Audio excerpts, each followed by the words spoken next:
Hi, dear all. Good morning for most of you joining us today from US. Good afternoon or good evening for those of us joining from Israel or from Europe. Thank you so much for your time. For those of you that haven't seen me on those calls before, my name is Damian Shkodra, Project Manager at Forum of Strategic Dialogue for ELNET Israel. It's been indeed a state of uncertainty with developments in the Middle East. Some are even seeing the Iran and US sink into awkward limbo of no war, no peace situation. The US, Israel, Iran, and the neighboring countries had 2 weeks to maneuver after President Trump's ceasefire was implemented. While Israel and the US paused militarily operations, we are no closer to resolution to the war with Iran.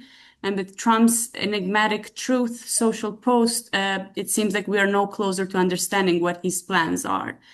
This leaves Israel in a precarious position. The ceasefire gave the regime and its proxy Hezbollah time to retrench and rearm, while Trump's tactical vacillation limits Israel's operational perspectives and planning. So what cards does Israel have to play at this time, diplomatically and militarily, to ensure the threats from Hezbollah and Iran are minimized and minimized as much as possible? To have a better understanding of what is currently unfolding, we have Dr. Meir Javedanfar, PhD, one of Israel's leading experts on Iran, who will share his analysis on the rapidly changing situation and what may lie ahead. Dr. Javedanfar is an Iranian-Israeli lecturer, author, and commentator. He has been teaching Iranian politics at Rahman University in Israel since 2012. Since 2021, he has also been teaching the political economy of the Middle East course at the same university. He is the co-author of Ahmadinejad biography, The Nuclear Sphinx of Tehran, published in 4 languages. His articles on Iran are related topics, have been published in esteemed publications like Foreign Affairs, Al Monitor, The Diplomat, The Guardian, and more. I had the honor, as Meir mentioned at the beginning, to be his student at Rahman University back in 2015. Meir, thank you so much for your time and consideration. Thank you for joining us today. Meir, what indicators suggest Iran is complying versus exploiting the ceasefire framework? Maybe let's start with that. Who is gaining relative advantage over time under this current condition and situation? Meir, thank you again. The floor is yours. Thank you very much, Damian. Thank you for the invitation, and it's my pleasure to be with you all. You know, victory, much like beauty, is in the eye of the beholder. The Iranian, the Islamic Republic believes it's winning. It believes it is winning. It believes that it has brought the United States to a point whereby it can offer them something that it did not have before the war, a card that Iran did not have before the war, in order to make sure that in any future deal, Iran does not have to trade its most important cards that it had before the war. So what leverage did it not have before the war? That was control over the Strait of Hormuz. And what cards does it want to? It wants to use that in order to protect the cards that it did have before the Strait of Hormuz, which are its nuclear program, its missile program, and its support for proxies. And the Islamic Republic is simply amazed by the achievements from having control over the Strait of Hormuz. The Islamic Republic sees it as an unprecedented achievement, and it has brought it to the point whereby it made an offer today, an outrageous offer, to give back control of the Strait of Hormuz to international shipping, but in return for lifting of all the sanctions and no talks about the nuclear program. We'll talk about it later, they said. And also for the lifting of the blockade against the Islamic Republic. I think this is a situation whereby the Islamic Republic is continuing with a war that it sees it has a better chance of let's just say, achieving or using to its advantage than the United States. The Islamic Republic sees the United States, especially President Trump, as under more pressure than itself. Now, please note, ladies and gentlemen, I'm giving you how the Islamic Republic sees it. I have my own great reservations about how it sees the situation, but we are dealing with the reality of Iran's leadership. Now, the important question that we want to ask is, who is Iran leader right now? Who is running Iran? I don't know if there's any one familiar with Soviet history. What is happening today is parallel to the period immediately after the death of Joseph Stalin. When Joseph Stalin dropped dead in March 1953, which for reasons that we can discuss maybe in the Q&A, although it's not related to this presentation, can be considered as the real Purim, whereby really thousands of 50,000 or more Jewish lives, at least tens of thousands, were saved. But we can talk about that another on the Q&A. When he dropped dead in March, from March to September, there was a nominal leader, Malenkov, Gregory Malenkov, and there were behind the scene leaders who were Khrushchev and Beria and others. Something akin to that is happening in the Islamic Republic of Iran after Ayatollah Khamenei was killed by Israel.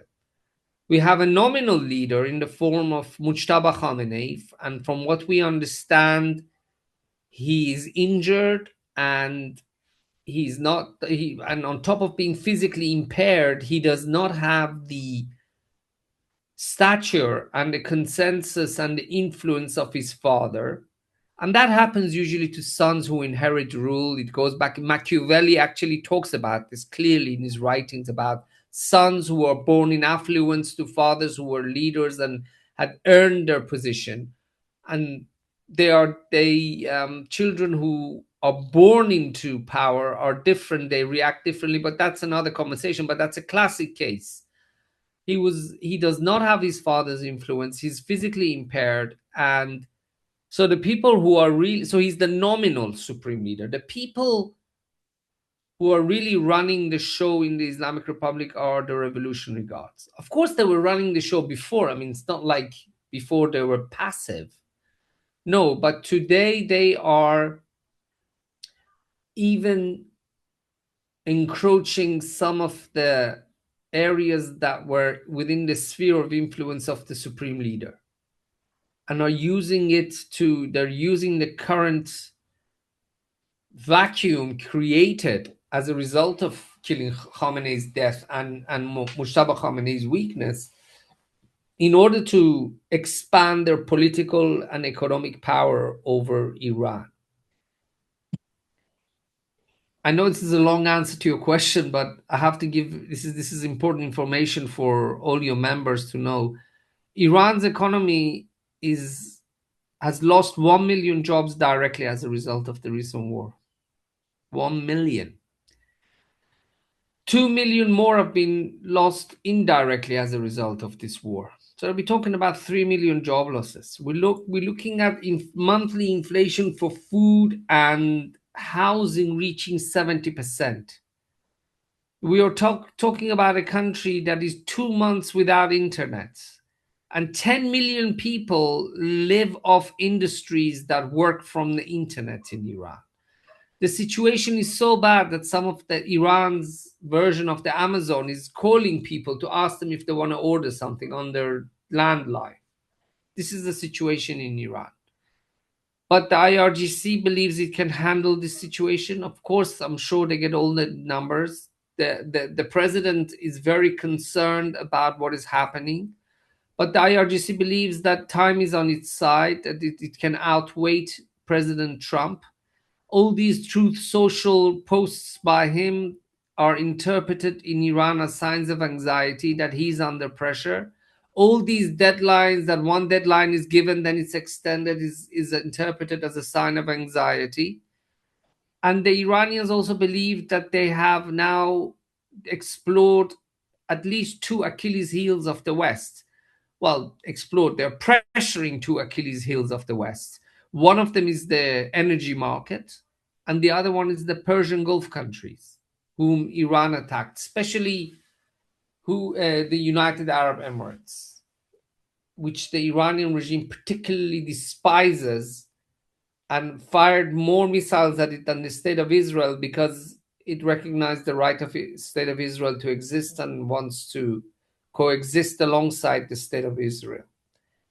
So what we have in a situation whereby the military leadership rules in Iran, and the military leadership, while it is ruling, Iran's economy is being ruined, but it believes that it can handle the situation because it believes that time is more on its side than on President Trump. President Trump is under more pressure than the Iranian leadership. And at the end of the day, if the people of Iran rise up because of the economic situation, the regime will just kill them. It's a terrible situation, but that's the way they sit.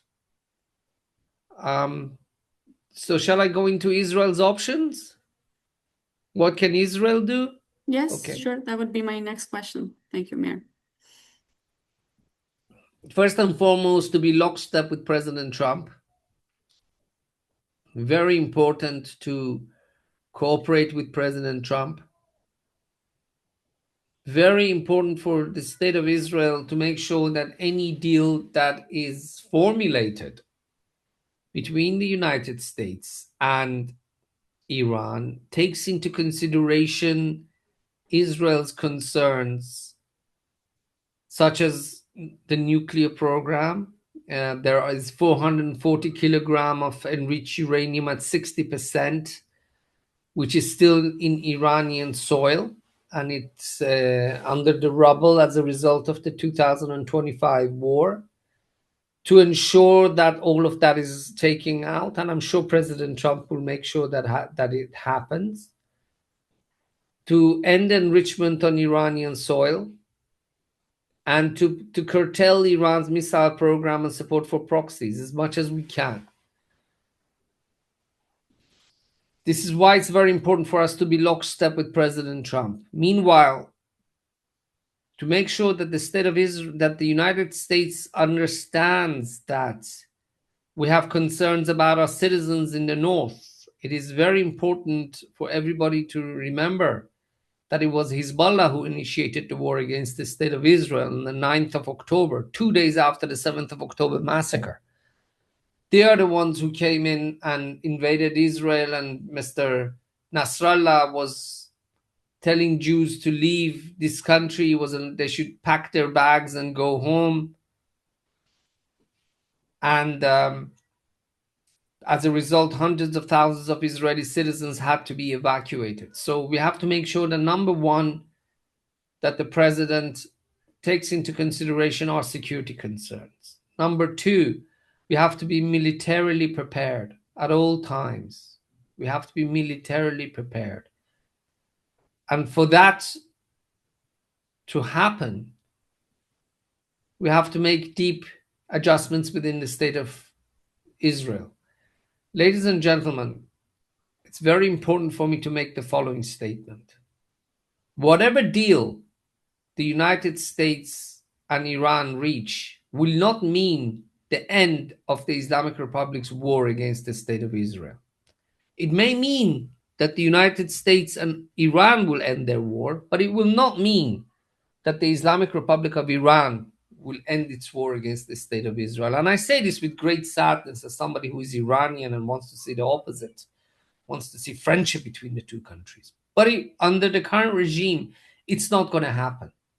We saw it with the JCPOA, which I supported and I still support, and I think was a terrible decision to leave.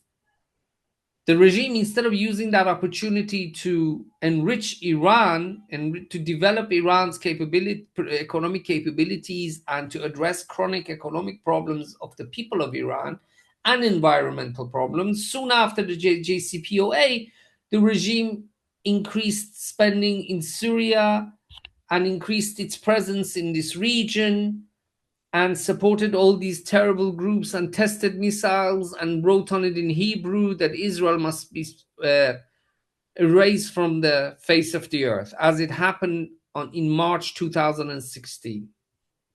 This is what we faced. So if there's going to be a new deal, yes, it could be to our advantage if there's a new deal that puts great cap, for example, on enrichment and ends everything nuclear related. But I don't expect that the Iranian regime will cease to be hostile against the state of Israel. This is not going to happen. So we have to make sure to be ready for the next war. Of course, we don't look for it. We don't want it. But when somebody declares war on you, you have no other choice. You have no other choice. And what has happened with the Islamic Republic since its inception has taught us that there is no diplomatic off-ramp. The state of Israel, for 7 years of the 8-year war of Iran-Iraq, sold weapons to Iran, sold weapons, in order to build bridges and to find opportunity with the Islamic Republic. What did it get? It got a declaration of war in 1991, a proxy war in which the regime started supporting any proxy group that wants to kill Israelis and has killed thousands of Israelis. Israel is not alone in that. The United Arab Emirates, for many years, turned a blind eye to Iranian regime front companies, using its territory. Until the 28th of February this year, the UAE was turning a blind eye to the regime using front companies in Emirates to break sanctions, to have crypto accounts, to earn billions of dollars from UAE territory, because it as a means of building bridges and dialogue and communication with the Islamic Republic. And what did it get? What did it get for it? How many hundreds of missiles and drones? The regime is ideologically opposed to our existence. There are also economic benefits that the regime derives from hostility to Israel. It uses Israel as means of keeping at least some kind of economic isolation, because as long as Iran is sanctioned, foreign companies cannot sell directly to the Iranian consumer. And the Iranian regime does not want foreign companies to sell directly to the Iranian consumer. It wants to sell it to the Iranian consumer. So sanctions, at least partial sanctions, serve its interest, if not full sanctions, because then it is in charge of buying something that is worth $5 in the international market, and because of the sanctions and because it has monopoly over the Iranian market, it sells it to the Iranian consumer at $15. The same as Hamas, by the way. The same as Hamas and the people of Gaza. Very similar. Birds of a feather fly together. So we have to be ready for that, for the next war against the Iranian regime. And for that to happen, we as Israelis, it is incumbent upon us to make deep changes within this country, of making sure that everybody serves in the IDF. Everybody serves in the IDF. And if they can't serve in the IDF, they serve in national service. We are Zionists. I speak as a Zionist. One of the reasons why Zionism is one of the ideologies of 20th century, socialist ideologies of 20th century, that not only survived but thrived, is because we take responsibility. For better or for worse, we take responsibility for our own fate. And that means we have to make difficult decisions. And one of those difficult decisions, I mean, we've had to make it since the inception of this country, when Ben Gurion accepted the partition, and some parties did not. Even Harut did not, Likud did not agree with Ben Gurion, but that's another conversation. We make sacrifices, we make decisions, and we will have to make difficult decisions in this country. Another front that we have to strengthen is diplomatic. Unfortunately, there's a rise of anti-Semitism. Anti-Zionism is anti-Semitism. Please, anybody who wants to criticize our policies, they are not anti-Zionist, they are not anti-Semitic. Everybody has a right to criticize our policies, but nobody has a right to tell the Jewish people as the only people who do not have a right to have their own state. that the Jews are the only minority in the world that do not have the right to self-determination. This flies in the face of every liberation ideology and every right that is bestowed upon other people. It includes us. So we have to be ready to fight anti-Semitism in every form. We have to work closer together, and at the same time, we in the state of Israel must end all these terrible racist attacks that are taking place in the West Bank against innocent Palestinians in the villages. This is completely against our values as Jews. This is completely against our values as Zionists. We came here to establish a state to fight enemy who wants to hurt us. Our enemy is Hamas. Our enemy is Hezbollah, not some Palestinian villager who is living in the West Bank and is being beaten up or his car torched. This must stop now, yesterday. And we have to make sure that this happens. As much as we have problems, because this is not only this is first and foremost against our values and against our ethos. Number two, it is undermining our relations with Europe. And in the state of Israel, we have to recognize the fact that we have differences in Europe, but nevertheless, we have deep cultural and historic relations with Europe. It is our biggest trading partner. And we would be fooling ourselves if we think that we can just say, oh, those Europeans, look at Sanchez in Spain, we have nothing to do with Europe anymore. No, that is not true. That is not true.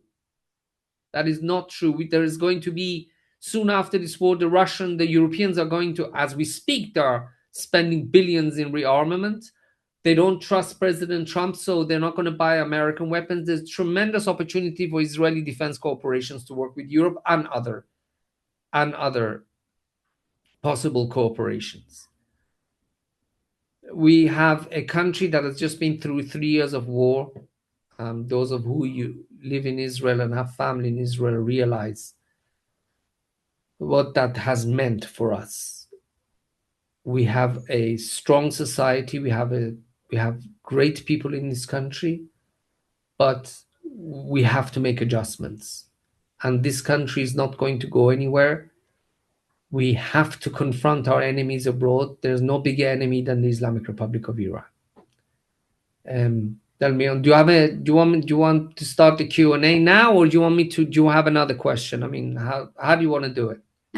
We do. We will open the floor in a little bit, but maybe before that, I want to give the floor to our Midwest Regional Director from ELNET US. We have Sari Steinberg, just to give a few words and remarks on the call, and then we can pass to the Q&A.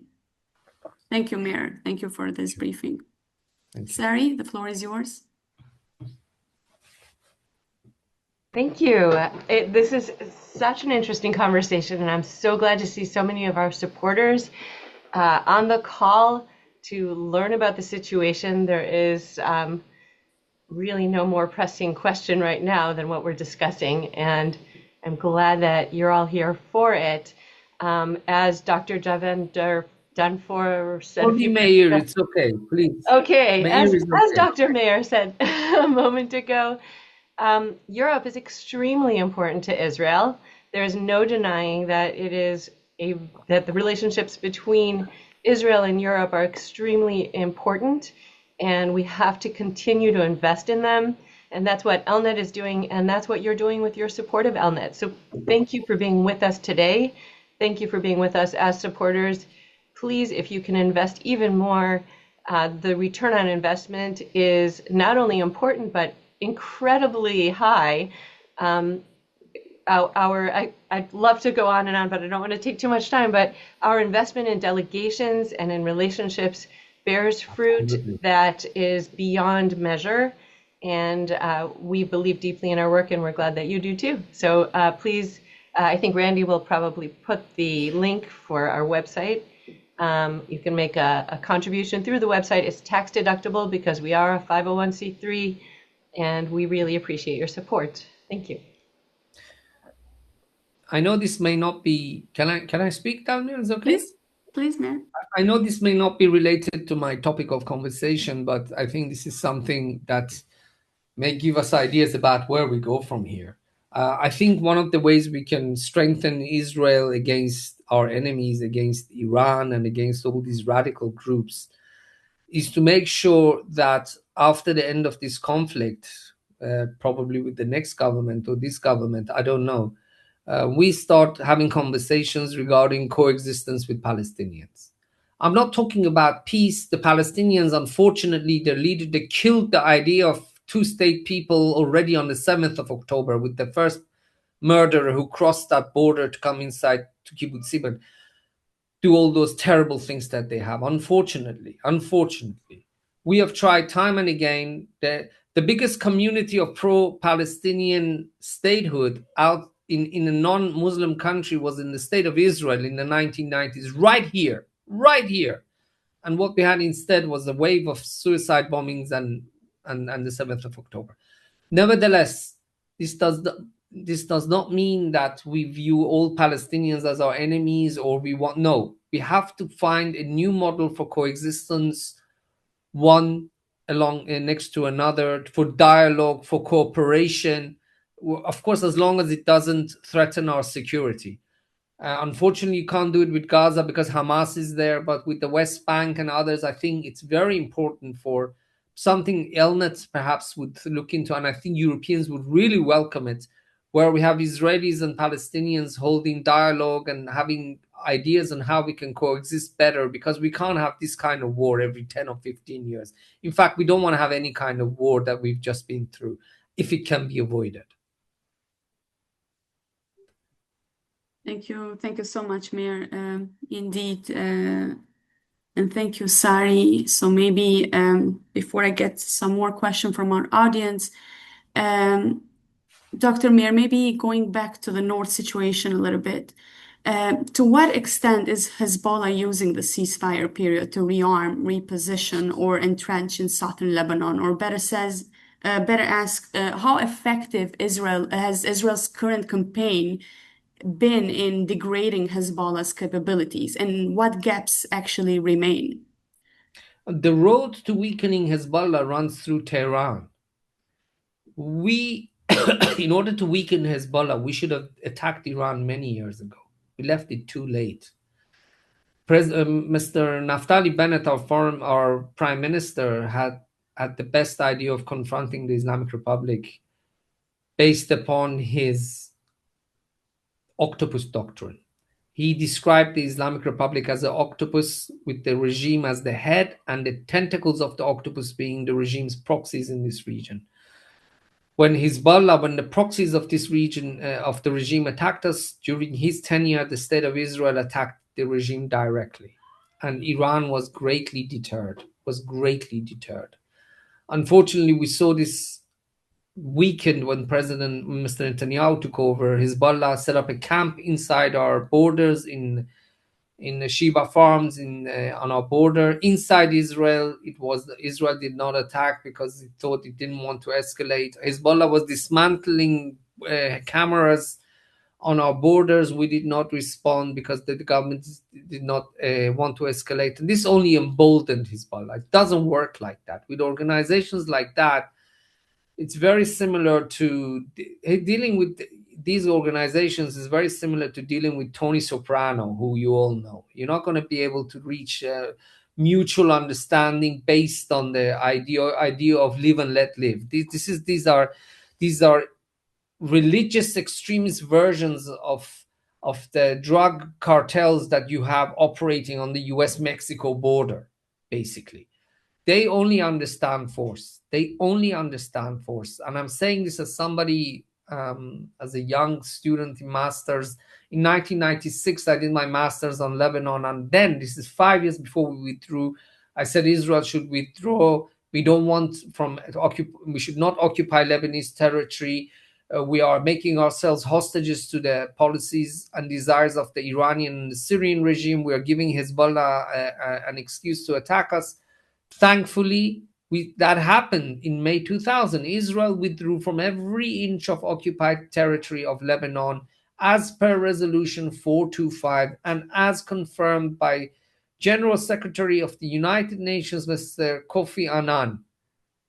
What did Hezbollah do in these 20 years? 26 years. What did Hezbollah do?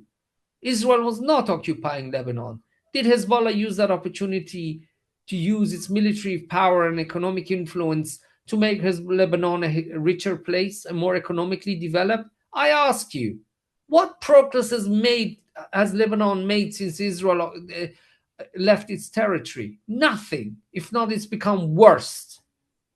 This is the kind of situation we are dealing with. There is no other way of dealing with Hezbollah other than power, other than strength.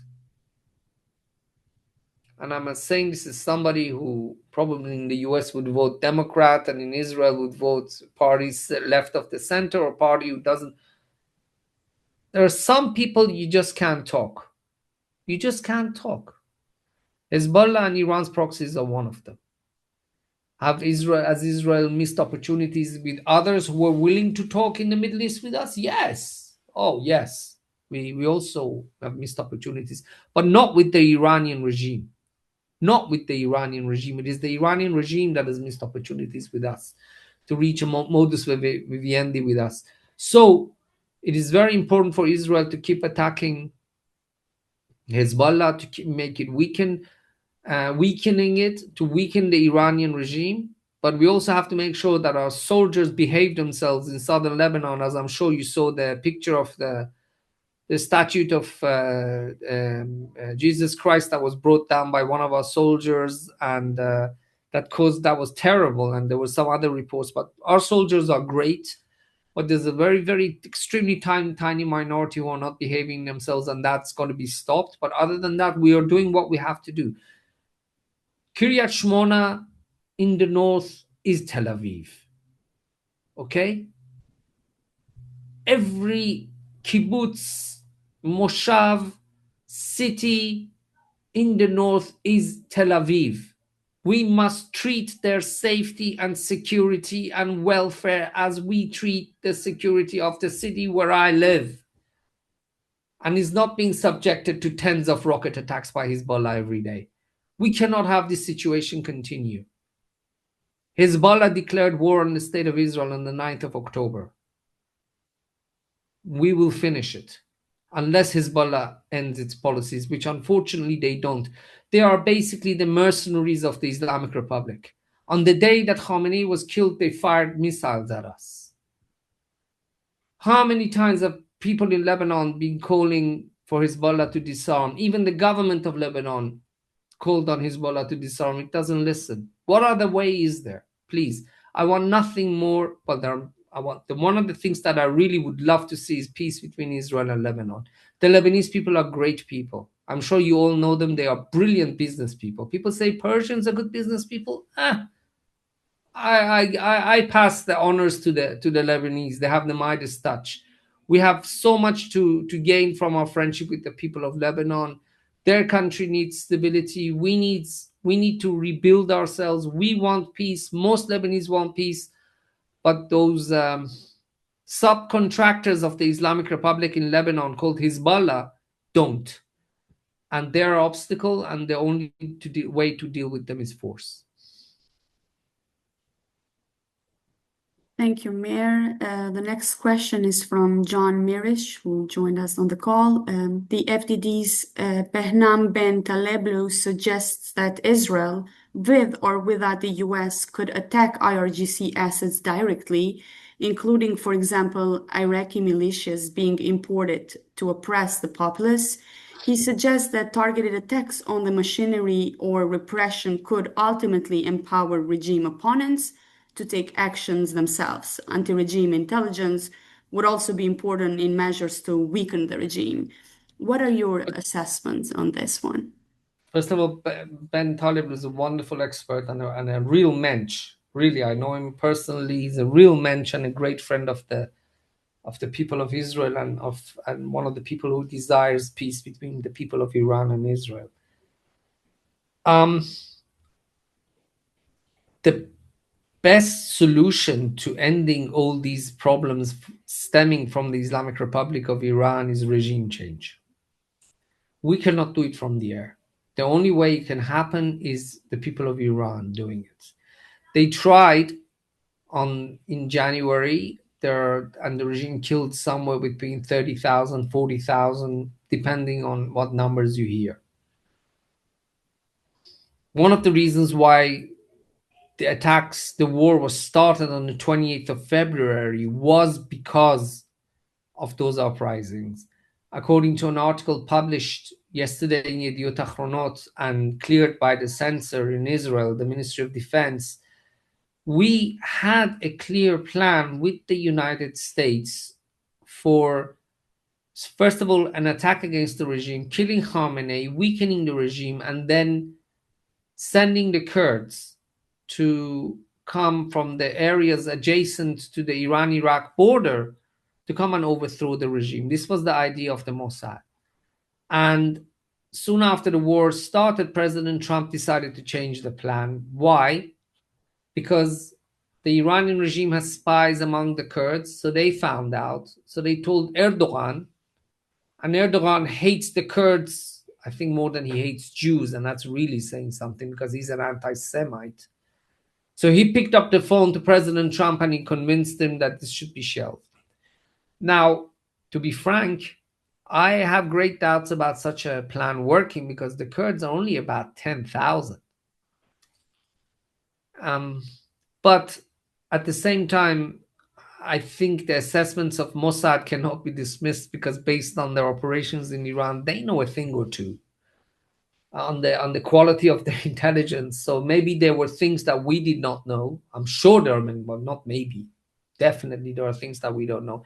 Maybe there were plans that once the Kurds started attacking from the border and Israel started clearing the way for them from the air, the Israeli Air Force started bombing obstacles, military obstacles for them, that perhaps there'll be an uprising by the army. I don't know, but that's the plan that there was for the Mossad, but President Trump vetoed it. So now we have to wait and see what happens. Soon afterwards, so because President Trump did not allow the Kurdish uprising, Israel switched methods. In Iran, when there are protests, the first line against the protests in the security doctrine, the first force to attack the protesters is the police. The police. And then it is the Basij. So what Israel was doing was going after police and Basij centers which had been used before to arrest Iranian protesters or to direct those who attack them. So Israel attacked those. And this is the best we can do. Now we have to wait and see what the people of Iran will do. Now, ladies and gentlemen, is the regime worried about an uprising? Well, let me ask the question, as this is a Jewish audience. Nobody understands better than you that we Jews ask the question with a question. Is the regime worried about an uprising? So ask the question, why is the regime disconnecting the internet? If the regime has kept the internet closed for 2 months, it is because it is worried about an uprising. It is precisely because even though it's causing tremendous damage to the economy of the Islamic Republic. The regime is worried about it. The regime is terribly worried that if the internet is reconnected, people could use it to rearrange meetings, etc., or using the internet to inform the world how much they hate the regime. And in contrast to what the regime claims, they don't back it in the war against America and Israel. This is a regime that is deeply worried. This is a regime that is losing $500 million a day because of the US blockade, and it's losing hundreds of millions a day because of the internet being blocked. But the regime knows that there's a real danger lurking underneath. and what we call in Persian آتش زیر خاکستر. It's the fire underneath the ashes. And in a volcano, you have the fire bubbling, just waiting to erupt from under the ashes. This is how it views the people of Iran, and I don't blame the people of Iran. I am sitting in a nice, comfortable room in the beautiful city of Tel Aviv. I'm not going to call on the people of Iran to go out and protest and risk getting shot. But those who are going out and protesting and this will happen. There will be protests. Please mark my words. I cannot guarantee that there will be regime change. I cannot give you that. But I can promise you that there will be major uprisings again, because the regime is making life impossible for Iranians economically. I'm not even talking about the social restrictions and everything else. Numbers are coming out that inflation is so high that the Iranian minimum wage earner has to spend 80% of his entire income just on food. Just on food. So the regime is facing a serious threat, a very serious threat. Thank you, Meir. And you've already touched on this question, but we have Jonathan Honing asking, who gains more from this pause? What's your assessment on that? Look, nobody wants this war. This war was very difficult for us, and it was very difficult for the people of Iran. And the Iranian Jewish community live in Iran, and they are suffering just like everybody else. They are concerned just like everybody else. So nobody likes this war. But for now, the Iranian regime believes that it has the upper hand and it can control the Americans, and it is using the current situation because it believes that by punishing the West economically and by punishing the Persian Gulf countries economically and militarily, it is going to deter them from future attacks against the Islamic Republic. But this is anything but. But the regime right now has its own worldview, has its own interests, and these include economic interests. It does not want to give up control over Iran's economy. And so it's using the current situation in order to strengthen its economic and political stranglehold over the people of Iran. It is very short-sighted, but these are military dictatorships that are built on networks client networks who basically survive by towing the line. And this is the situation that we have in the Islamic Republic. And sooner or later it's going to break, and there's going to be new wave of protests in Iran. But for now, they believe that they are the ones who are benefiting, because President Trump is the way they see it, he's under pressure because the Congress gives the president 60 days before he can to start a war, before he has to go back and get a permission from the Congress for the extension. So they believe that President Trump is not going to get that. But I think they're wrong, because it's already 2 months and he hasn't exactly gone to the Congress to get it. They also believe that President Trump, who is going to meet with Xi Jinping on the 14th and 15th of May, will have to finished this war no matter what, because he doesn't want to meet Mr. Xi in while he has this war around his neck again. So it believes it can wait, and it believes that it is benefiting. But I believe that the regime assessment is wrong, but they are the ones ruling over Iran. And this is something that we have, I think. I don't know if you have just a minute. I have to put all of this in context. One of the questions we have to ask ourselves is the Iranian regime an anomaly? Is it an anomaly that is behaving this way? The answer is no, it is not.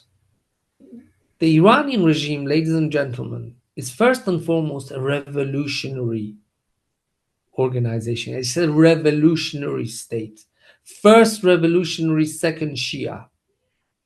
And revolutionary state, if you look at all revolutionary states, from the Bolsheviks in October 1917 to the Chinese communists, to the Baathists in Syria, to the Baathists in Iraq.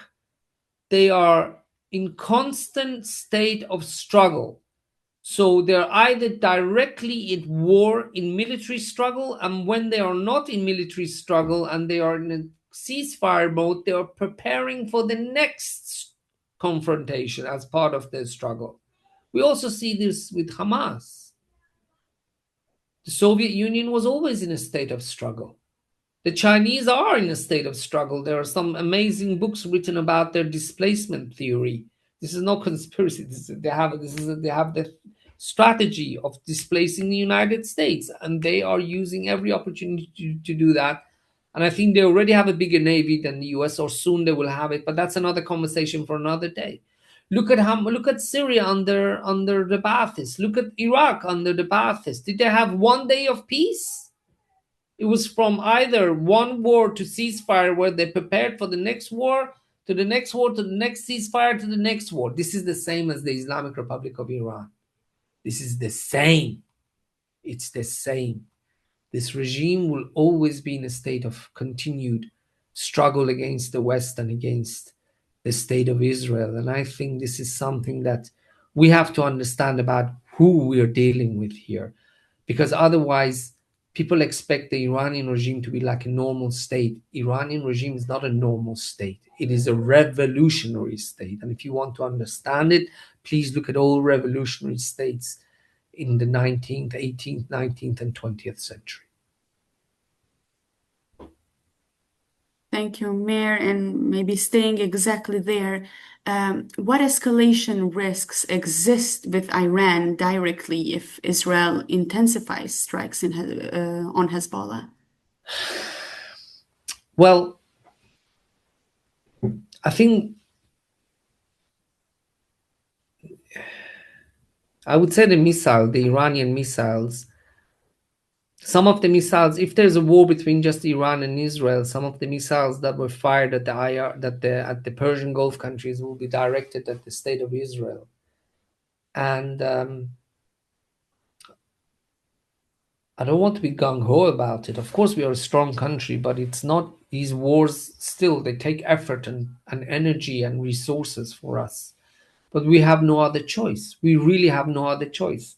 Have we attacked Iran in the 2000s before Hezbollah had so many missiles? We would have already deterred the regime from supplying missiles to Iraq. We left it too late. We left it too late. The regime has been killing Israelis and Jews since 1991. We should have attacked after Amia, when they killed 85 Israelis and Jews in Buenos Aires, or after all these suicide bombings by Hamas in the 90s and early 2000s. We left it too late. If anything, we tried the other way. There was a huge earthquake in Iran in 2003 in the city of Bam. 30,000 people died. Israel at that time had an Iranian-born, Persian-speaking President Katsav. Israel offered help to those affected by that terrible earthquake. Of course, it was refused. So we are concerned about the regime using its stockpile of missiles against us, but the only way to make sure that the regime cannot use its stockpile of missiles is number one, by attacking them, which we have, and number two, to make sure there's a deal with the United States that curtails the Iranian missile production and the range. Is that going to happen? I don't know. No one can promise us that. But the only way for now, we had the opportunity to attack their missile production. In the last war was only 12 days. We did not have a chance to destroy all of their missile production capabilities and the supply chain. So in this war, we attacked greatly. At this point, they are not able to produce missiles, but they still, according to some assessments, at least have 40% of their missiles in the silos underneath the ground. And this will continue to be a threat to the state of Israel, which is why I said we have to be ready for the next war. Thank you, Meir. And maybe one of the last questions, you mentioned at the beginning some of the favorable outcomes for Israel would look like on this conflict, but what is the most likely trajectory over the next 3-6 months? Stabilization, slow escalation? What is your outcome on this? I think what makes my job very difficult is not only because we're dealing with a country that is a revolutionary state and there's censorship. We get a lot of news, open source news from Iran about the government, but not about the regime. The regime is the organizations that are appointed directly by the supreme leader. So the IRGC, what's happening inside the IRGC, we don't know. All of this is we don't know. What makes my job even more difficult is that we are dealing with Donald J. Trump. And the word and description unpredictable is not enough to describe him. I mean, he's a mercurial character. It is extremely difficult to know what he will do. It is very difficult for us in terms of what he will do. I think the blockade will continue. Don't expect anything within the next couple of months, at least the next month. The blockade will continue. I don't think the Iranians are going to start a war by attacking us or the Persian Gulf countries. Will President Trump attack the Iranians? Again, it's very difficult to predict what he will do. I think you need a astrologist. I really can't. He is unpredictable. I came up with a phrase in Israel that it caught on in the press. I called it Trumpology. You have astrology where you use the stars, how they're aligned to predict the future. Then you have its equivalent is Trumpology, where you look at the 4 recent statements made by the president and you try to see what's his next step, and mostly you fail. I'm not sure he's going to go back to fighting at this point. I think the blockade is causing tremendous damage to Iran's economy, at least $500 million a day. And I think he's the most likely, with the caveat that we're talking about President Trump here, I think the blockade will continue. The blockade will continue. I don't think the regime will start firing at Israel because I don't think it wants the response. We were surprised by the resilience of its missile program, but we were very lucky to have the United States with us in this war. From the numbers that we have, there were 16,000 air sorties carried out against the Islamic Republic in this war. 12,000 were by the United States and 4,000 were by the State of Israel. And that is an average of, I think if I'm not mistaken, 30 or 35 flights a day. Just think, for 46 years, there were no direct flights between the State of Israel and Iran. But since the 28th of February, there were only direct flights between the State of Israel and Iran with our Air Force. I dream of the day when our civilian aircraft, our Boeing and Airbus flights take us there as tourists. But by jolly, the amount of hours some Israeli pilots have clocked up flying to Tehran, if they ever have to take a civilian aircraft, I think they can do it now with their eyes closed. So 4,000 sorties for a country of our size, ladies and gentlemen, that is incredible. And if you've been going to shul and praying for our pilots, then I have to say God must be listening to you, because 4,000 sorties and not even an engine failure. It's either God or our great technicians great pilots, and American aeronautical engineering, which is really the best. Thank you. Thank you so much, Meir. Thank you for this very insightful briefing. It was really nice to catch up with you again after so many years. But before we close, I know we had a lot of questions, but before we close, I want to give the floor to Tom Flash, our chair from ELNET US board. Tom, the floor is yours. I will put my Twitter here if you have any questions also, and I'll put my email as well. Please, thank you so much. Tom, the floor is yours. Thank you. Dr. Meir, thank you so much. While you were speaking, I was just thinking about those fortunate students that attended your classes, to have you as a professor to explain and teach these issues, especially with how they relate to the Iranian situation. You are really, really good and very articulate. And thank you so much for sharing your knowledge with our viewers today. I don't know what's going to happen on May 14th or May 15th, and I really don't know what's going to happen thereafter. But I do feel that the regime does not want to stop with Israel, but they want to go after all the free world. And so we all have a stake in this, not just Israel, but the free world. And quite frankly, I get very disappointed when I hear things in our own country here in the United States, when they are protested. But I don't know if they know what they're protesting, but maybe they do. But the facts, when the facts are out and exposed and articulated in a fair, reasonable way, as you do, it changes a lot of the thinking. And so for you teaching us today, and whether our thoughts are changed or just supplemented, I thank you for being with us today. Thank you. Thank you very much. Thank you for your nice appeal. You know, our reach is starting to go beyond just Europe. We have a lot of interest in Europe and the different delegations that we send to Europe, and we are making a lot of progress. So I want to thank all the audience, all the viewers, all the listeners today for tuning in and for your continued support.